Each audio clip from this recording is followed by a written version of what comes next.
Hello there, YouTube. Kenny here, aka SilentFan85. I wanted to do a combination of a gamer log and a vlog. A gamer log is something I did a while back with my channel, and I haven't done one in a while. It's essentially a video where I talked about a certain game series or game title that maybe even didn't make a series, and what I thought about it, and different things like that. And of course, my vlogs is stuff where I share some tidbits of my personal life, opinions, and whatnot. And what I wanted to do with this one is I just got through watching Atari Game Over. It's a documentary about the folks Ernest Cline and Mr. Warshaw, who created E.T. He created E.T. within 5 weeks. The usual time lapse to create a game back then for Atari was 5 to 6 months, but he did it in 5 weeks, just in time for Christmas of I believe it was 1982. I could be wrong on that fact, so don't quote me. But what they touched on was that historically, E.T. has made top of the list for worst game ever made. And a good fact was brought up that anybody who's ever asked about it has never actually played it. I have personally never played it. I had an Atari when I was a kid, and the only games I ever played on there was Pitfall and Pong, because it was the only two I had. I came from a family where funds were limited. People, they had bills to pay. Mom worked 2 jobs. Dad had his job that he was working. And inevitably, they separated when I was 5. So I was either staying with one or staying with the other. Life was back and forth like that. So video gaming, for me, was the constant. Now, don't get me wrong. I love my parents. Always will. They are my parents. They're my blood. But I had few constants in my life, and video gaming was one of them. Okay, so I had an Atari for a certain time, and again, like I said, I played Pitfall and Pong. It was about the only thing I had. So when this point was brought up of people talking and trashing the game, even though they had never played it, it is still true today. Mainly more on the internet than it is in real life, unless you commune. I use the word commune, but I mean socialize with gamers that have had a history of gaming, that they've been gaming for a while. And there's a lot of hate that can spawn on the internet. It's what it's famous for. A lot of trolls, a lot of people that never tried anything, but yet they still spew hate about it. Personally, I try not to do that.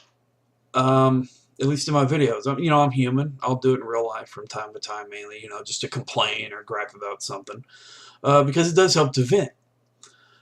But I never try to do it on my channel. I always try to spread some kind of positivity. Put something out there. And I'll admit, there's been a couple of videos to where I did talk about certain subjects, or maybe an individual I'm not going to go into, but I always try to spread positivity. But again, this point was brought up of people who never even touched on the game, and yet they were spreading hate about it. And E.T. was famous for it. In fact, the whole documentary was based on the urban legend that these E.T. cartridges that were produced, that was, again, quoted to be the worst game of all time, was buried because it was such an awful game. And a lot of people also tend to recognize with the myth that E.T. was the one that broke Atari's dynasty. It was this multi-million-dollar industry. And because of the sales of E.T., Atari had a net loss of $500 million. They went from 10,000 employees in their heyday down to 2,000. So they lost 80% of their workforce. So it was a big impact. But again, that point still stands, is that even to this day, people still claim it's the worst game of all time. Now, what this has inspired me to do is at some point do a Let's Play for E.T. It just makes sense. So I will be doing that in the very short future. Unfortunately, I have other things planned for today. And with making videos, you really do want to plan it. You want to plan, set some time aside, and just make them then. You don't want to rush into it.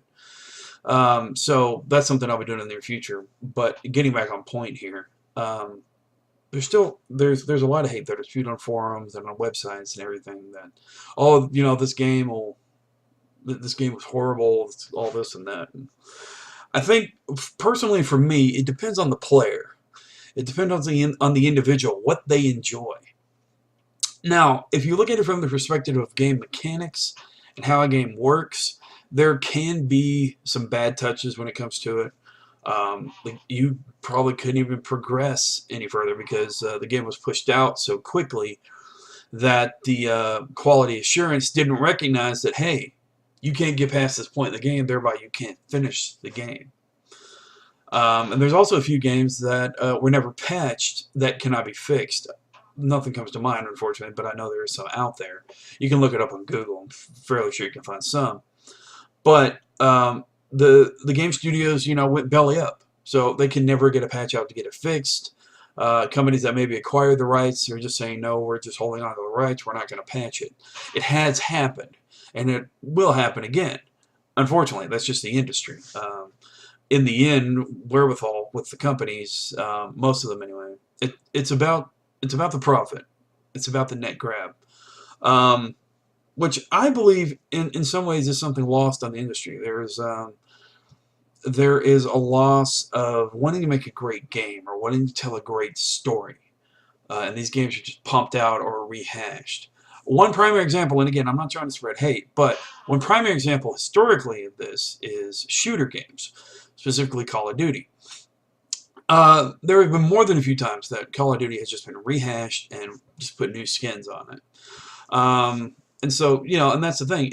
Nothing's really updated, but at the same time, people still love Call of Duty. They love the challenge of either playing head-to-head with other people, or they like to experience some kind of war story with it. So I think that's really something to keep in mind before you might want to spew hate about a game, especially if you've never played it. What is your individual taste? What do you like about it? What do you dislike about it? I wouldn't put a general term of, it'll go down as the worst game ever. But you can just say stuff like, in my opinion, the game's not a great game. I didn't enjoy it. It wasn't my cup of tea. So, that's just, that's some stuff. And when you try to compare, there's also another example of trying to compare one game to another game. And unless that game is a continuance from another game, like a sequel, part 2, part 3, I think that an argument of comparing one game to another is null and void. Famous example, especially me being an MMO nerd, is people comparing, for example, Guild Wars to World of Warcraft, or World of Warcraft to Rift, or Rift to Star Wars Online. Same genre of game, for the most part, but totally different games from the ground up. Number one different story, different teams heading it up. The teams may include some former members of another game's team, but it is a different title altogether. It's a different world, a different realm, different characters, different, most of the time, design. So it's really not fair to make that assumption. So I really, the documentary sat with me, and I thought about it as I watched, and them digging up E.T. And by the way, if you haven't seen the film, watch it. It's called Atari Game Over. It's on Netflix, actually. And they dig it up, and it's really an emotional moment for Warshaw, again, the creator of the game, 32 years later. And there's all these people out there, and they're waiting for this moment to find out if this urban legend was true or not. And you can see the guy start to break down a little bit. And in the end, he ended up what he did what he was doing. By the way, Warshaw was also the creator of Yar's Revenge, as well as Raiders of the Lost Ark, which was, again, both on Atari, and both did great for the time. They sold over 1 million copies when they were launched, which was a big deal back then. Now, obviously, again, I come back to the argument that E.T. killed the gaming industry.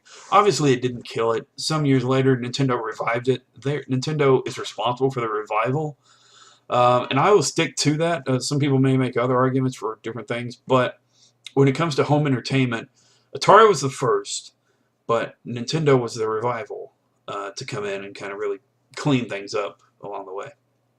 So, be sure to check out the documentary. It's great. Another note, be sure to read or listen to or look up Ready Player One. Ernest Cline, who wrote it, he's also another part of the documentary. The guy drives a DeLorean, and he has the setup inside of a flux capacitor in the back, a working DeLorean, all in decent shape. And you don't see many people drive that. You may see 1 in 10,000 people driving a DeLorean, if that. Odds probably could be greater. But again, I just wanted to touch on all this, just kind of provide a gamer log and a vlog all in one. I'm going to try to do gamer logs more often. I forgot how much I enjoy them. And so it's been fun. Thanks for watching. Be sure to like, subscribe, comment. If you agree with what I've told you, be sure to comment below. Let me know what you think, especially as a gamer.